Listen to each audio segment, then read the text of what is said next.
the governor has blood on his hands. He has had an all-out attack on the Black community.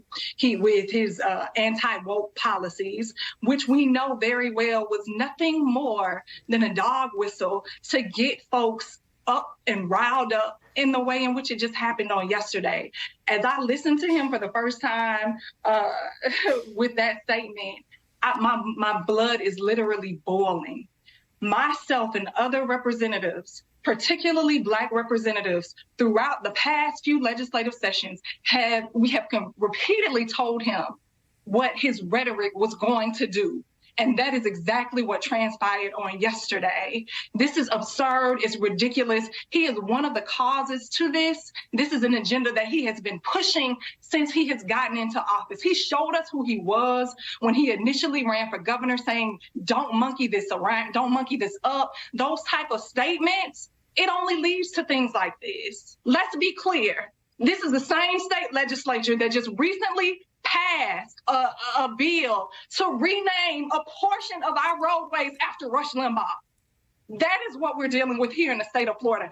That is why I am so angry. And then we have a very vindictive governor who, if we speak out, we're punished as elected officials.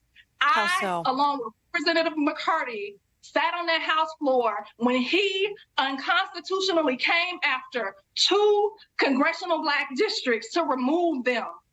I was placed in a basement with rats because I stood up for my community. I am more than angry. And now there are 3 families that no longer have their family members to come home to. This is here in Florida. Governor DeSantis and the Republican Party of Florida are doing nothing but hurting us. And I am angry, and I will not continue to sit idly by. I have families calling me day in and day out saying they can no longer afford Florida.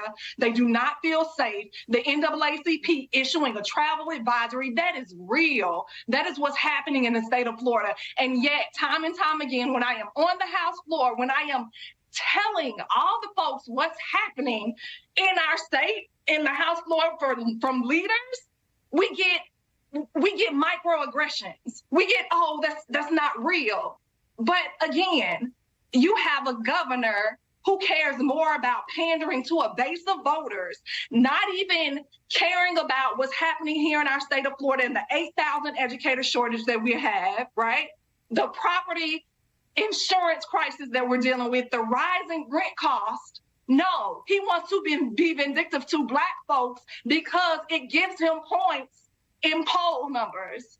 That's what we're dealing with. America, you are in danger, girl.